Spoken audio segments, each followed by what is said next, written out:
welcome. You're watching The Property Show with me, Vasudha Sharma. If you're looking to buy a home in any of India's top metros, tier 2 cities and new emerging destinations, then this is the space to keenly watch every day of the week at this time on NDTV Profit. In the studio, I'm joined by my expert co-host Sameer Jasuja to evaluate all the questions related to buying real estate that you have been sending us. Let's begin with a look at what's lined up on the show today. Best residential options under 90 lakhs on the Noida Expressway. We'll also evaluate Ghaziabad's emerging real estate corridor, the NH24 bypass and its hottest properties. Which hotspot on the Gurgaon NH8 should you invest in for healthy returns? And in the south, best projects within 50 lakhs in Chennai. Hyderabad's top locations and properties for homes in a budget of 50 lakhs. And a report on how the Aadhaar card is helping the Delhi Development Authority to provide housing to the poor. Let's begin the show with a look at the top news stories that impact your moves in the property markets. The Supreme Court today has ordered status quo on an Allahabad High Court order to demolish Supertech's 2 under-construction towers in Noida. A bench headed by the newly appointed Chief Justice of India has issued notices to the builder, Noida Authority and buyers, preventing immediate demolition and entering into third-party transactions for these flats. The 2 40-story towers in Emerald Court project have 857 apartments in total, of which about 600 flats have already been sold. The developer in its petition has claimed the 2 towers were being constructed as per approved building plans and that there was no violation. The Embassy Group and its joint venture partner, private equity firm Blackstone, have acquired a 60% stake in a business park for 1,200 crores. Vrindavan Tech Village, now renamed Embassy Tech Village, is spread over 106 acres on the outer ring road in Bangalore with commercial, retail and residential spaces. After this acquisition, Embassy Office Parks would have over 20 million square feet of commercial real estate space.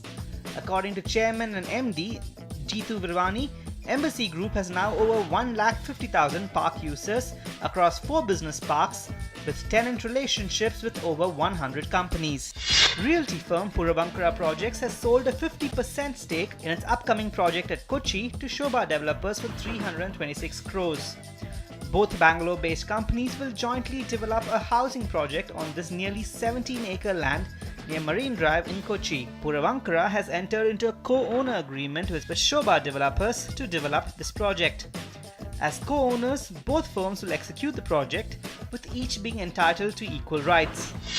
Sales bookings of Godrej properties rose by 77% to over 1,000 crores in the 4th quarter of the last fiscal, despite the market slowdown. The realty firm's bookings stood at 601 crores in the January-March quarter of 2012-13. According to the company, its sales bookings more than doubled in volume terms to over 13 lakh square feet during the January-March quarter of last fiscal, as against just over 6 lakh square feet in the same period of 2012-13. The Kerala government is planning to introduce a slew of measures to streamline the real estate sector in the state. The steps include setting up a real estate authority, an online registration facility for developers, and amendments to the Coastal Regulation Zone Act. According to the State Minister for Urban Affairs, the government is giving final touches to the Real Estate Authority Bill, and a draft of the proposed bill will be available in the public domain within a month. To preserve and maintain the rich heritage of the walled city area in Jaipur, the State Town Planning Department has proposed the government restrict the permissible height of buildings up to G+2 on either side of main roads. The amendment is proposed as the town planners are apprehensive that the mushrooming commercial establishments might erode the heritage value of historical monuments in the area. As per the original heritage plan, G+2 was the only permissible height for a building in the walled city area. However, amendments were made in the building bylaws and permissible height of the building was made up to G+3. Okay, first up, let's talk about Noida, Ghaziabad and Gurgaon. And our first caller on the line is Pawan Srivastava. Hi Pawan, what's your question for us? Hi Vasudha, I want to buy a 3 BHK in Noida in sector 137, 142 within 80 to 90 lakhs for end use. Please suggest good option, price and future potential of this area. Also, should I buy property in resale or through builder because there is a lot of difference in price?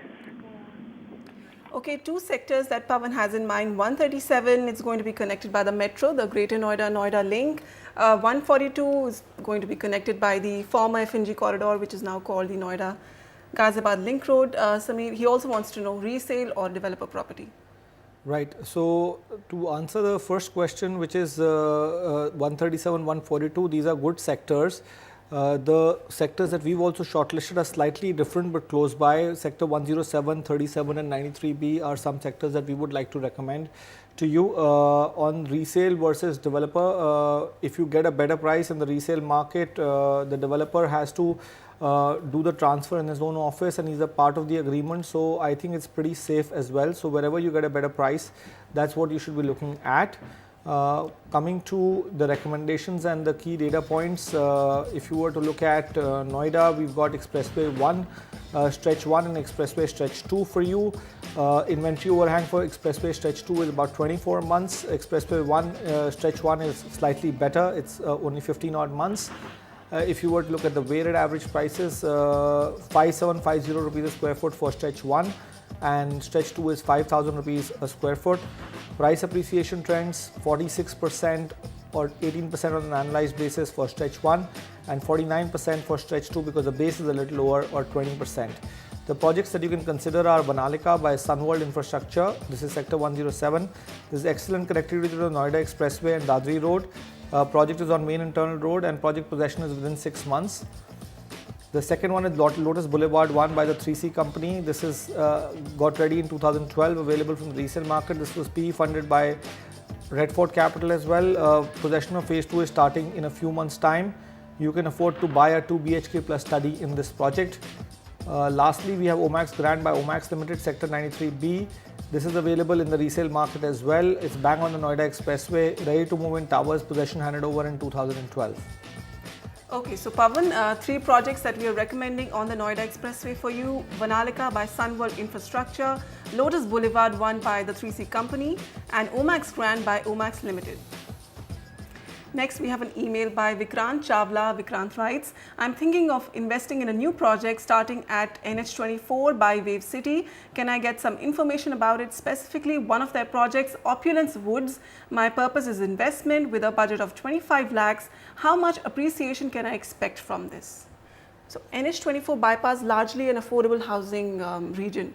Right. So, appreciation could be significant given a low base? Yeah, it could be there, but also the question is that there has been a huge amount of oversupply in that area as well. So the appreciation because of the low base can be good, but because of the oversupply can be muted because of that. So it will be on an average basis. Opulence Woods is a recently launched project by GIPL Group. Price for the project is between 2250 and 2450 rupees a square feet under many schemes. It's a G+24 structure. Construction for the project is yet to start. Also, project is still awaiting approvals from competent authorities. Builder is also quite new and doesn't have any delivery track record, so you could look at some other options as well. Let's just come to the key data points of these areas. There is 18 odd months of inventory overhang, so that seems safe for the NH24 bypass. The affordable to mid segments weighted average price is 2750 rupees a square foot. 31% has been the price appreciation over the last 2.5 years, or 12% on an annualized basis. The other 2 projects that you can consider are Gulmohar Vatika by SVP Group. This project is available with the developer right now. It's a new launch project within Wave City. Construction of the project is yet to start, approved by almost all the banks. Then we have Aditya City Apartments. This is 2017 completion, available with the developer. It's a part of a 185-acre integrated township called Aditya World City. Plots, independent floors, villas are already launched within this township. It's a recent launch and project construction is already underway. There is no third project that is available with us that is appropriate in your budget.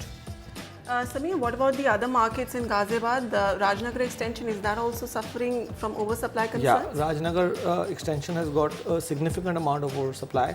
So I think whether you go for Rajnagar or NH24 bypass, but NH24 bypass is still contained in terms of inventory overhang. Okay. But when it comes to, because both of these are affordable markets, so when it comes to end users, oversupply shouldn't be much of a concern, maybe for the investors? I don't think it's for end users that much of a concern. They just need to look at the right project because they're not looking at an early exit. So they are pretty safe that way. Okay. So Vikrant, we advise that you look at other projects on the NH24. Opulence Woods by GIPL Group that you have in mind. This project in Wave City is still in the process of getting approvals. You can check out our recommendations. There's Gulmohar Vatika by SVP Group and Aditya City Apartments by Agarwal Associates. Now we have Amit Kumar on the line with us. Hi Amit, how can we help you? I'm looking to buy a 2 or 3 bedroom flat in Gurgaon with a total outflow of around 80 lakhs. That is inclusive all taxes, etc. for investment purpose, rental income as of now.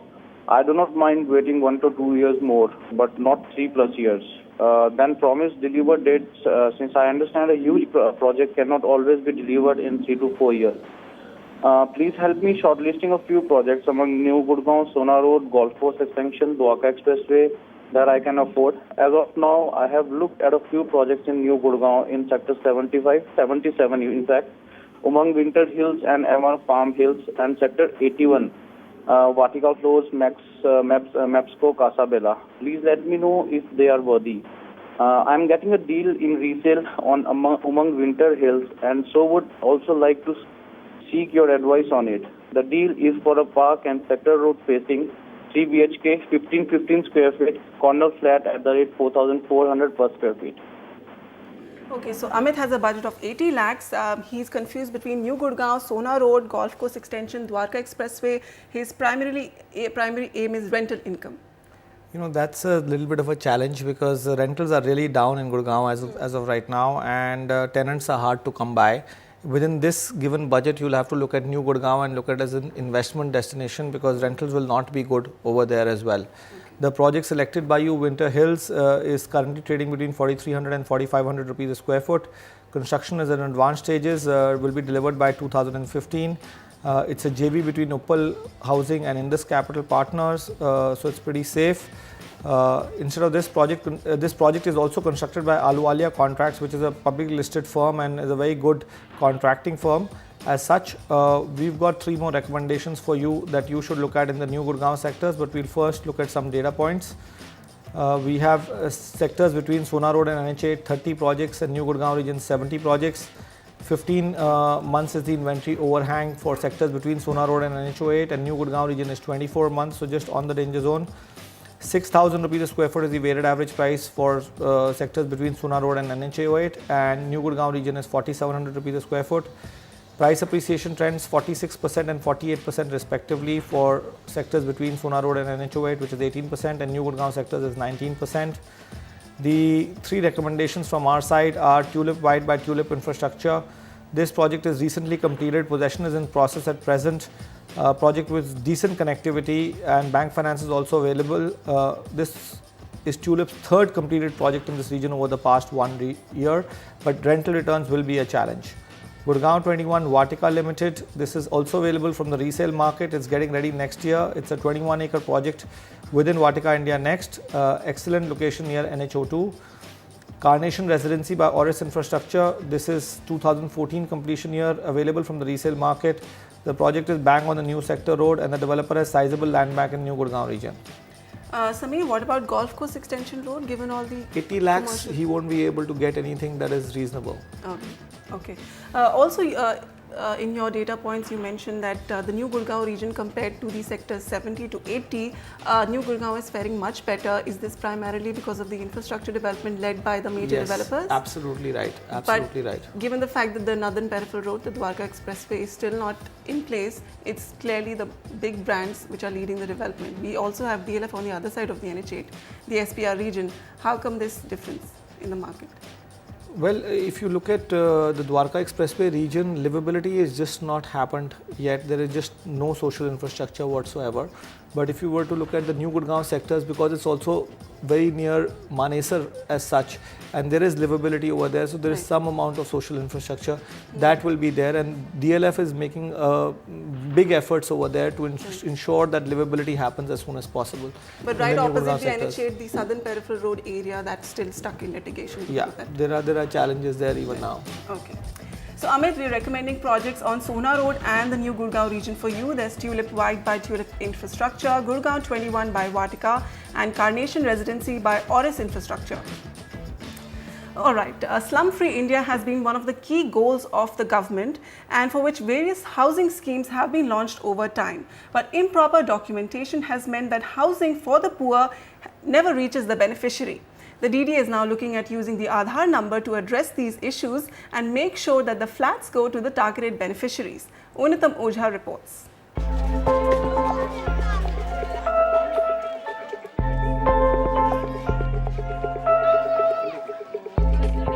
Anju and her family have been living in this slum not very far from the heart of Delhi in Punjabi Bagh for the past 32 years. With hardly any space to accommodate a family of 8, Anju applied several times for a DDA EWS flat. But every time she applied, it was either the slumlord or some middleman who ended up owning the flat that should have actually gone to her, as these middlemen would either fake or forge the required documents. 54 झुग्गी गिनती में है और बाकी जैसे जिनके बच्चे बड़े हो रहे हैं, फैमिलियां हैं, वो अपने वैसे ही गुजारा कर रहे हैं. राशन कार्ड है उनके पर वैसे ही गुजार कर रहे हैं वो, लेकिन वो उसमें गिनती में लिस्ट में ले ही नहीं रहे. 10 झुग्गियां हमारी यहाँ से अभी तोड़ी गई हैं, उनको अभी नहीं बस आया है. वो डेमोलिशन स्लिप मिला डीडीए के तरफ? नहीं, हमें कुछ स्लिप नहीं मिला अभी. DDA issues demolition slips every time a slum is demolished, and on the basis of these slips and photocopies of documents like ration card and voter ID card, flats are allotted to slum dwellers. But top DDA officials admit that these documents are forged or duplicated, and this is one prime reason why the genuine beneficiaries get left out. DDA officials say that the pricing of the 250 to 300 square feet flats is another trigger for frauds in the DDA housing schemes. There are a lot of names in the voter list. Anybody can get a fake ration card made or pick up a ration card which has got similar names and then try to come and claim. We are giving a flat which is almost 40 to 50 lakh rupees. We are giving it for a pittance, almost 4-5 lakh rupees only. So that benefit should go to the genuine people. DDA is now knocking the doors of UIDAI to help the authority plug loopholes in the identification and allocation process in its housing schemes. DDA is now in talks with UIDAI for the use of Aadhaar numbers for proper identification of the beneficiaries. DDA is now in the process of setting up an Aadhaar facilitation center within the DDA premises. There are some people who own the jhuggis, others rent it out. So that is the kind of model.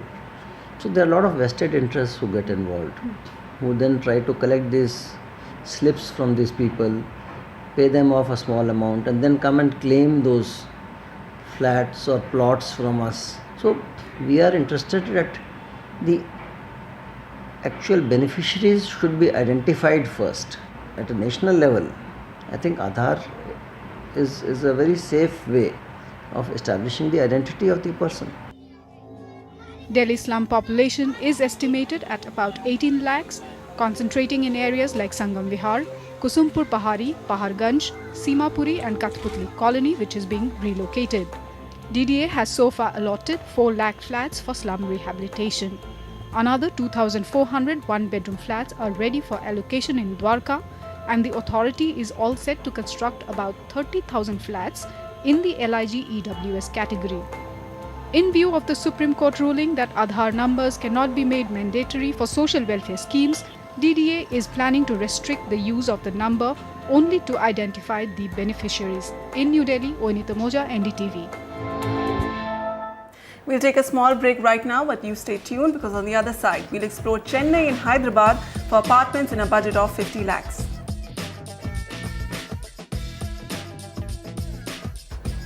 And our legal expert of the week will be in the studio to advise on your property-related legal matters.